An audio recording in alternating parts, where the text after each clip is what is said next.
हुआ? बैग में फोन रखने की जगह नहीं है? आज फोन इतना भारी और मोटा हो रहा है कि बैग में रखने लायक ही नहीं है। अरे वाह, पोवा एक नया मोबाइल पोवा स्लिम लेकर आया है।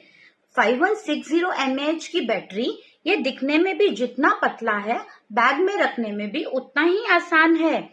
इसे 4 सितंबर को लॉन्च किया जा रहा है। अरे, मैं पोवा स्लिम मोबाइल लाने वाली हूँ। और आप तैयार हैं?